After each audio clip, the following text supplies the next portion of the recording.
से स्टार्ट करते हैं। सबसे पहले एक्टोपिक प्रेगनेंसी के अंदर क्या है कि इसका जो ट्रायड होता है वो उसके अंदर होता है कि एब्डोमिनल पेन होता है, ब्लीडिंग होती है परवेजाइनल, और साथ में अमेनोरिया की हिस्ट्री होती है। पेशेंट को मेंसेस नहीं आए होते हैं, 6 to 12 वीक की हिस्ट्री होती है, 6 to 12 वीक्स की, ठीक है। तो pen abdomen, bleeding PV and amenorrhoea की अगर हिस्ट्री होती है तो एक्टोपिक प्रेगनेंसी सस्पेक्ट करना है। मोस्ट कंसिस्टेंट सिम्टम अगर पूछे तो क्या होगा, वो पेन एब्डोमेन होगा। वो मोस्ट सब पेशेंट्स के अंदर लगभग मिलता है, तो पेन एब्डोमेन के साथ में पेशेंट प्रेजेंट होता है। अगर वो जो एक्टोपिक है वो रप्चर हो जाए तो रप्चर एक्टोपिक के अंदर क्या होता है कि ये जो एक्टोपिक प्रेगनेंसी का ट्रायड है वो मिलेगा। उसके अलावा अपन को क्या मिलता है, शोल्डर टिप के ऊपर पेन मिलता है। शोल्डर टिप पेन क्यों मिलता है, क्योंकि अगर एक्टोपिक प्रेगनेंसी है वो रप्चर हो गई है तो उसके कारण क्या होगा, ब्लड कलेक्शन होगा। अगर डायफ्राम के नीचे अगर ब्लड कलेक्शन होता है तो फिर क्या हो जाएगा, डायफ्राम को इरिटेट करेगा, उसके कारण क्या होता है, शोल्डर टिप के ऊपर पेन मिलता है, तो इसे अपन डेंथ्रोथ साइन कहते हैं। और अगर यही जो ब्लड है वो अगर पेल्विस के अंदर कलेक्ट हो जाता है तो अराउंड रेक्टम और कलेक्शन होने के कारण वहाँ पे वो इरिटेशन करता है। उसके कारण क्या होता है, अर्ज टू डिफिकेट होता है, और साथ में ही ब्लड की लॉस हो रहा है, क्योंकि ब्लड के बॉडी की कैविटी के अंदर ब्लड जाके इकट्ठा हो रहा है, तो वहाँ पे क्या हो जाएगा, ऑर्थोस्टैटिक हाइपरटेंशन में मिलेगा, सिनकोप भी मिल सकता है, शॉक के अंदर भी प्रेजेंट हो सकती है पेशेंट। पर एब्डोमिनल एग्जामिनेशन करेंगे तो क्या मिलेगा, एब्डोमिन का डिस्टेंशन मिलेगा। उसके अलावा क्या मिलता है, रिबाउंड टेंडरनेस मिलती है, तो रिबाउंड टेंडरनेस है वो इंपॉर्टेंट है। उसके अलावा गार्डिंग एंड रिजिडिटी मिलेंगी, ये सब है जो लोकलाइज साइन मिलता है। तो लोकलाइज साइन अगर पूछते हैं तो क्या होता है, एब्डोमिन का डिस्टेंट होना, रिबाउंड टेंडरनेस मिलना, गार्डिंग मिलना, रिजिडिटी मिलना। पर वेजाइनल एग्जामिनेशन के ऊपर ये इंपॉर्टेंट साइन होता है कि सर्वाइकल मोशन टेंडरनेस मिलना। सर्वाइकल मोशन टेंडरनेस है कि जब अपन सर्विक्स को पीपीई एग्जामिनेशन के थ्रू मूव करके देखते हैं तो फिर क्या होगा, उसके अंदर टेंडरनेस होगा, पेशेंट को पेन फील होगा।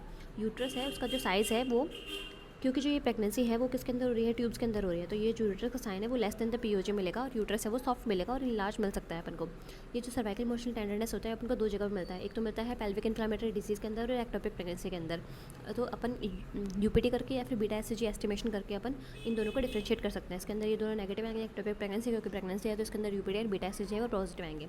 अब अपन देखते हैं management of the ruptured ectopic pregnancy. अगर ये लोकलाइजिंग साइन है वो प्रेजेंट होते हैं, लोकलाइजिंग साइन कौन से होते हैं, abdominal distension, rebound tenderness, guarding, rigidity. अगर ये साइन प्रेजेंट होते हैं तो इसको यहाँ हीमोपेरिटोनियम है, मतलब कैविटी के अंदर क्या है, जो बॉडी कैविटी उसके अंदर ब्लड इकट्ठा हो गया है, तो ये रप्चर एक्टोपिक प्रेगनेंसी कंफर्म हो गई है अपने पास। तो ये नेक्स्ट स्टेप क्या आ गए, अगर पेशेंट, सबसे पहले पेशेंट को स्टेबलाइज करना है। अगर पेशेंट स्टेबल हो जाएगा तो फिर अपन लेप्रोटोमी करेंगे या फिर लेप्रोस्कोपी करके अपन पेशेंट की कंडीशन के अकॉर्डिंग अपन चूज़ कर सकते हैं।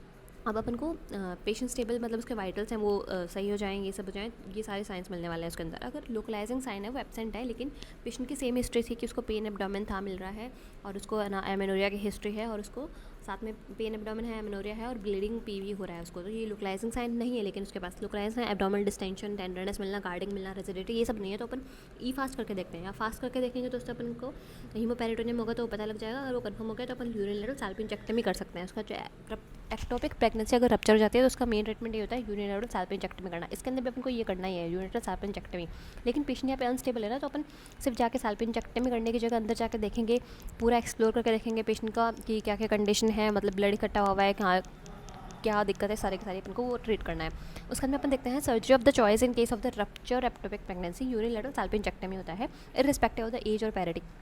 तो ये क्वेश्चन है वो ये दे सकते हैं, और इसे मतलब इस क्वेश्चन का ऐसे घुमा सकते हैं कि क्या है कि अपन को यूरिनरी सैल्पिंजेक्टमी करनी है इररिस्पेक्टिव ऑफ द एज और द पैरिटी, चाहे वो पेशेंट की एज कितने में बताए और उसकी जो पैरिटी है वो कितने में बताए। कभी भी अपन को एक्सपेक्टेंट मैनेजमेंट नहीं करना है, मेडिकल मैनेजमेंट नहीं करना है, और कोई भी अदर सर्जरी सैल्पिंजेक्टमी और ये जो सर्जरी होते हैं वो कुछ नहीं करनी है अपन को। रप्चर के अंदर क्या करना है, सैल्पिंजेक्टमी, ट्यूब को निकाल के बाहर फेंक दो बस। उसके बाद में साल्पिन को ऊफरेक्टमी अपन कभी भी नहीं करेंगे एक्टोपिक प्रेगनेंसी के अंदर। ऊफरेक्टमी अपन ओनली उस कंडीशन में करेंगे जब ओवेरियन एक्टोपिक होगा तो ही, ठीक है। उसके बाद में अपन देखते हैं अनरप्चर प्रेगनेंसी का अपन मैनेजमेंट देखते हैं। तो इसके लिए इन्वेस्टिगेशन चॉइस होती है ट्रांसवेजाइनल सोनोग्राफी। तो अपन ट्रांसवेजाइनल सोनोग्राफी करके देखते हैं। अगर कन्फर्मेटरी फाइंडिंग्स मिलती हैं अपन को एक्टोपिक प्रेगनेंसी की, क्या मिलेगा कन्फर्मेटरी फाइंडिंग की ट्यूब है, ट्यूब के अंदर अपन को जस्टेशनल सैक मिल रहा है, जस्टेशनल सैक के साथ में अपन को योग सैक भी मिल रहा है, ठीक है, और ट्यूब के अंदर मिल रहा है। इसका मतलब क्या है कि ट्यूब के अंदर प्रेगनेंसी है। तो नेक्स्ट स्टेप क्या हो जाएगा, मेडिकल मैनेजमेंट। अगर अनरप्चर प्रेगनेंसी है तो अनरप्चर प्रेगनेंसी के मेडिकल मैनेजमेंट करना है अपन को या फिर सर्जिकल मैनेजमेंट करना है, उसके लिए क्राइटेरिया होता है, तो उसको देख के अपन अनरप्चर प्रेगनेंसी का मैनेजमेंट करेंगे। अगर अपन को फाइंडिंग इनकन्क्लूसिव मिलते हैं, ट्यूब के अंदर अपन को जस्टेशन सैक तो मिल रहा है लेकिन अपन को योग सैक नहीं मिल रहा है, ठीक है, तो जैसे कि कॉम्प्लेक्स एडेनेक्सल मास मिल रहा है, मैंने टीवीएस करके देखा तो पता लग रहा है कि यहाँ पे कोई एडेनेक्सल मास है, रिंग ऑफ फायर अपीयरेंस मिल रहा है, रिंग ऑफ फायर अपीयरेंस हो रहा है, ब्लड सप्लाई के कारण मिलते हैं, तो रिंग ऑफ फायर अपीयरेंस भी मिल रही है। रिंग ऑफ फायर अपीयरेंस एक इनकन्क्लूसिव फाइंडिंग है, तो अपन को ये याद रखना है कि रिंग ऑफ फायर है वो इनकन्क्लूसिव है, ठीक है, इंक्लूसिव के अंदर आता है, श्योर साइन नहीं होता ये। उसके बाद में क्या मिलेगा, योग सेक नहीं मिल रहा है अपन को, ओनली जी सेक मिल रहा है, एम्प्टी जी सेक मिल रहा है अपन को, योग सेक नहीं मिल रहा है, ठीक है। तो अपन क्या करेंगे, बीटा एससीजी का एस्टिमेशन करेंगे। बीटा एससीजी एस्टिमेशन करके बाद में अपन को पता लगता है, अपन देखते हैं critical titre of the beta HCG. Critical titre of beta HCG क्या होता है कि ये वैल्यू जिसके ऊपर जस्टेशन सैक के ऊपर अपन को जस्टेशन सैक है वो अपन को इंट्रायूटेराइन प्रेगनेंसी के अंदर दिख जाना चाहिए। तो ये वैल्यू क्या हो जाएगी, 1500 इंटरनेशनल यूनिट है। 1500 इंटरनेशनल यूनिट के ऊपर क्या होता है कि अगर मैं TVS करती हूँ तो फिर मेरे को इसके अंदर जी सैक है वो दिख जाना चाहिए। तो अगर मैं वैल्यू चेक करके देखूँगी, ठीक है, अब मैंने बीटा SCG वैल्यू चेक करी, अगर बीटा SCG की वैल्यू मोर देन 1500 है तो मेरे को जस्टेशन सैक दिख जाना चाहिए। अब मुझे वो पता लग जाएगा, अगर ट्यूब में दिख रहा है तो एक्टोपिक हो जाएगी, अगर मेरे को यूट्रस के अंदर दिख रहा है तो नॉर्मल इंट्रायूटेराइन प्रेगनेंसी हो जाएगी। तो अगर ट्यूब के अंदर दिख रहा है ये वैल्यू से ज़्यादा है, ट्यूब के अंदर दिखेगा अपन को, तो कन्फर्म एक्टोपिक हो जाएगा, मेडिकल मैनेजमेंट कर दिया अपन ने। वो डिपेंड ऑन द साइज़ और कार्डियक एक्टिविटी, ये सब है वो अलग क्राइटेरिया। यहाँ का जो मेन मैनेजमेंट है वो उस क्राइटेरिया के बेसिस पे डिपेंड करते हैं। अगर ये SCG की वैल्यू 1500 से कम है तो अपन रिपीट करते हैं आफ्टर 48 आवर के बाद में। तो जो 48 आवर के बाद में क्या होता है कि 33 to 66%, नियरली डबल, मतलब 50% के आसपास है, इतना नियरली डबल हो जाती है इसकी वैल्यू। अगर इंट्रायूटेराइन प्रेगनेंसी होता है तो होता है कि हर दिन के अंदर क्या होता है वो 66% से इंक्रीज़ होता है। तो अगर ये इंक्रीज़ हो रहा है इसका मतलब क्या है, इंट्रायूटेराइन प्रेगनेंसी है। अगर ये इंक्रीज़ हो रहा है लेकिन डबल नहीं हो रहा, 33 से 66% के बीच में इंक्रीज़ नहीं हो रहा है, इससे भी कम ही हो रहा है, तो फिर क्या हो जाएगा, ये एक्टोपिक प्रेगनेंसी होती है। और अगर ये डिक्रीज़ हो रहा है इसका मतलब क्या हो जाएगा कि अबॉर्शन हो रहा है, अबॉर्शन के केस के अंदर कम होगा। तो अपन ने बीटा SCG के क्रिटिकल टाइटर के अकॉर्डिंग अपन को उसका मैनेजमेंट देखना है।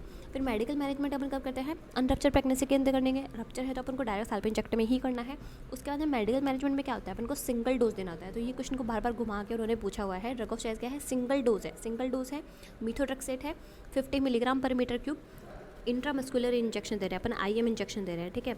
इंट्रामस्कुलर इंजेक्शन है, मीथोट्रेक्सेट सिंगल डोज है। सीरियल डोज करके कहता है तो नहीं, सीरियल डोज नहीं है। ओरल नहीं है, याद रखना है कि ओरल नहीं है, सीरियल डोज ये भी नहीं है, अपन को सिंगल डोज देना है मीथोट्रेक्सेट इंट्रामस्कुलरली।